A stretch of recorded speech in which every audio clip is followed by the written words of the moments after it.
외국인 A씨는 방문 취업 비자로 입국해 국내에서 딱 한 달 일했습니다. 이 기간 동안 국민연금에 가입했는데 지금은 매달 노령연금, 즉 국민연금을 받아가고 있습니다. 이 배경엔 국민연금 추후 납부 제도가 있습니다. 원래 이 제도는 실직한 근로자나 아니면 경력이 단절된 주부 등을 위해서 마련됐습니다. 국민연금을 받으려면 최소 10년간 보험료를 내야 하는데 나중에라도 이 10년치를 채우면 연금을 받을 수 있게 한 겁니다.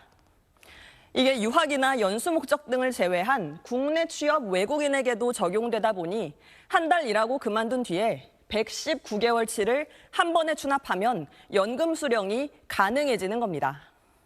추납 금액은 급여에 따라 달라지기 때문에 한 달 월급이 많지 않을 경우 10년치를 내더라도 노후에 돌려받는 돈이 더 쏠쏠할 거란 계산이 깔려 있습니다. 외국인 연금 재테크란 말이 나오는 이유입니다. 2024년 기준 국민연금 외국인 가입자는 47만 명에 달하고 이들이 낸 추납 금액은 54억 원이 넘습니다.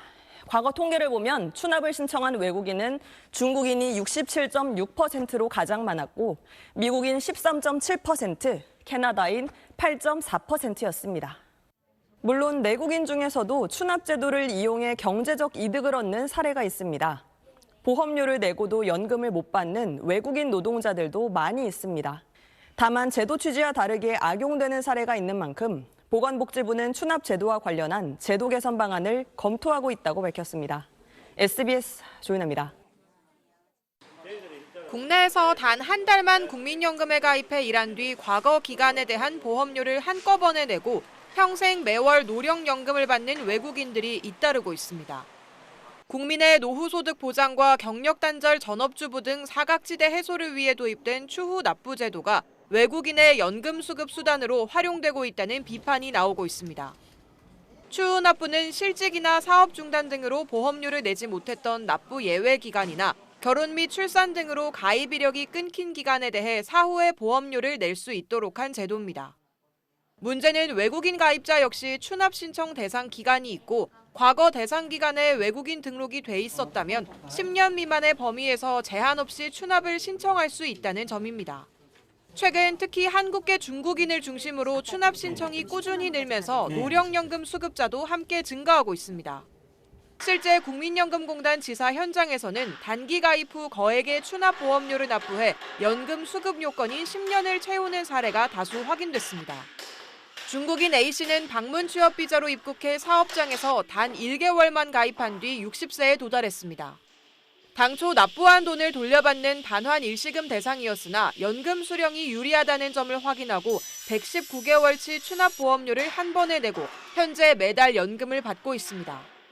중국인 B씨 또한 건설 일용직으로 1개월 가입 후 출국해 반환 일시금을 수령했다가 다시 입국해 1개월 가입, 기존 수령금 반납과 119개월 추납 등을 거쳐 연금을 수령하고 있습니다. 심지어 영주 체류 자격을 가진 중국인 C씨는 9개월 가입 뒤 128개월치를 추납하고 조기 노령연금을 청구해 현재 중국에 거주하며 연금을 받고 있습니다.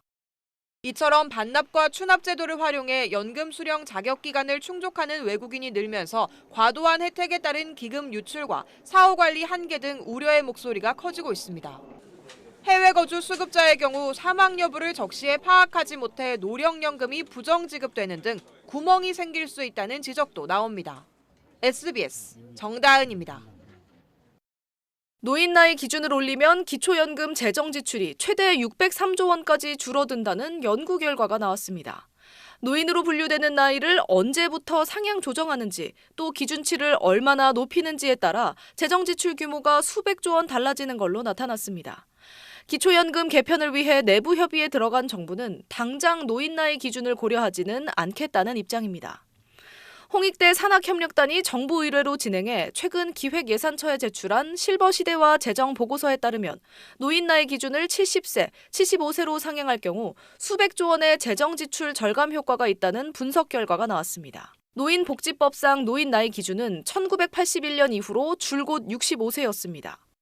연구단은 3가지 시나리오를 내놨는데 노인 나이 기준을 5년마다 1세씩 70세까지 높이거나 2년마다 1세씩 70세로 올리거나 최대 75세까지 높이는 방식입니다.